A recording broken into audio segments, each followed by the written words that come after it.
The West Virginia University Sports Hall of Fame started in 1991. This is our 23rd class. We have 148 inductees, and this really is, ladies and gentlemen, the best of the best that our athletic programs have produced over the many, many years. Some incredible people. In 1982, I was sitting in my office in the Coliseum when I received a phone call from a gentleman that I did not know. He asked me if this was Gary McPherson speaking, and I said it was. He said, "I want to tell you about a young man that's a great basketball player in Hartford, Ohio." He went on to tell me what an outstanding player that this young man was. Pardon me, and I asked him what the player's name was. He said his name is Dale Blaney. He said, "I know he can play for the Mountaineers. He's a great player." And I said, "Now wait a minute, what position does he play?" And he said, "He's a guard, probably in college." I said, "Sir, I don't want to be impolite, but we're not recruiting guards this year. We have 4 guards. Coach Catlett has informed us not to recruit any guards, and so we're not going to recruit guards." He said, "But Coach, this young man can really play." He said he's an outstanding young man, and I know he can play for the Mountaineers. There's not too many schools after him, but you need to see him play." And I said, "Sir, we're not recruiting any guards." So this goes on for about 15 minutes, and I didn't want to be impolite. He said, "Will you give me your word you'll come to see him work out or come to see him play?" And I said, "No, I will not, because we're not recruiting guards." He would not get off the phone. So finally I said, "Okay, I'll come up and see him play sometime this year."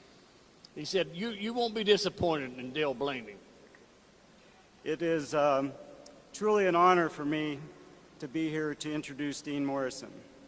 Unfortunately, Dean was not able to be here, but fortunately it is a time of celebration in the Morrison family that he and his wife are expecting their 3rd child any moment. Could be right now, so he needed to stay home. He sent this last night. "It is such an honor to be among such company as those receiving in this group. It is nice to be remembered. Thank you. I'd like to say a special hello and congratulations to Dr. Etzel. I was so pleased to hear that once again you are being recognized.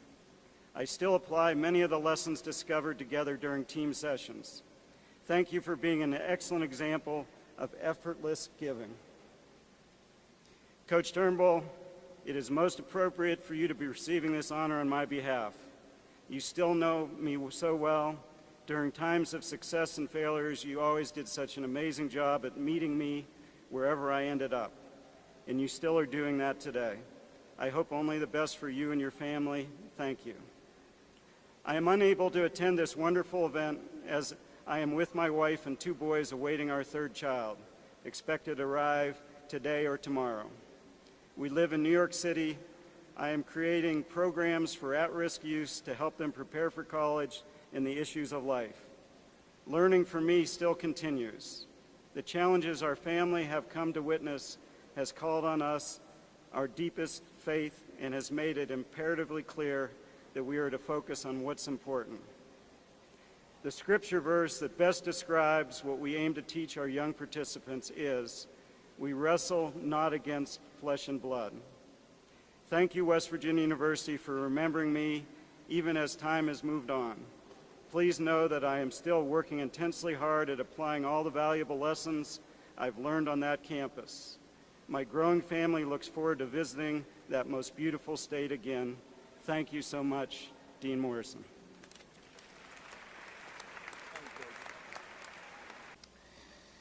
Success is something you don't do or accomplish alone.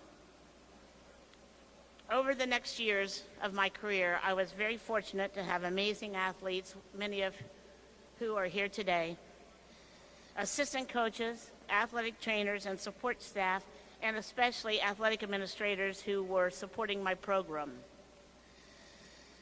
The success of gymnastics was a group effort. Throughout my career, I was the one who wanted improvements immediately. I wanted everything right now, and I thought, we've worked hard, we deserve this. And I wasn't very patient, as most of you know. But I was very lucky to have two amazing mentors who tried to keep me in line and help me pick my battles, teach me how to choose what to fight for. And that is Kitty Blakemore, who is not here today, and Martha Thornton. Thank you. Martha's here.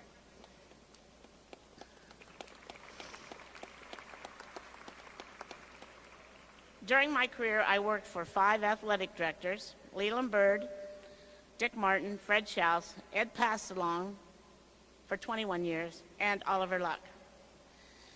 And I would like to thank each of them for their support through the years.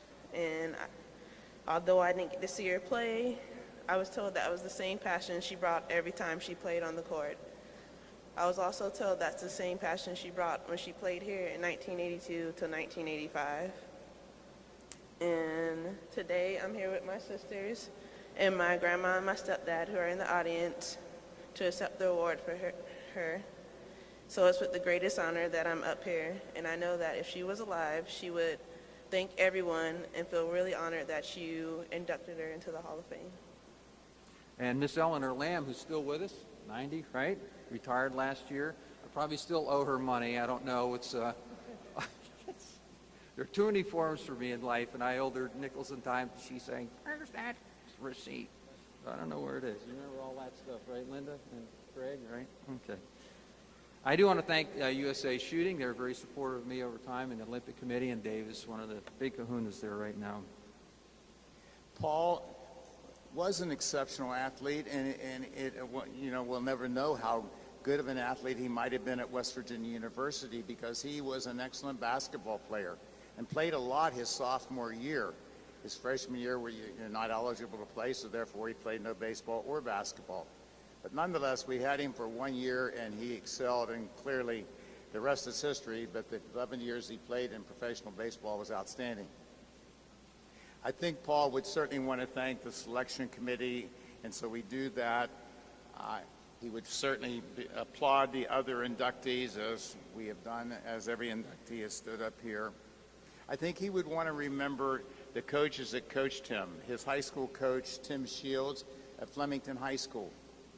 Paul, like 2 other of the Hall of Fame members, Ronnie Retton and Bucky Bolliard, Paul came from little old Flemington High School, where he excelled in baseball and basketball. They didn't have football, nor did they have football at Aurora High School, where Bucky attended. Ronnie did play football at Fairview, but nonetheless, they came from 3 small schools and made an impact here at West Virginia University, and I think that's something that we can all be proud of. I know he would want to thank Coach Fred Schaus and George King for having recruited him to come here. And I guess his baseball coach and my baseball coach, Steve Herrick, had something to do with it. However, in those days, we didn't have baseball scholarships, and we had a few basketball players who were on scholarship that played baseball, and Paul being one of them.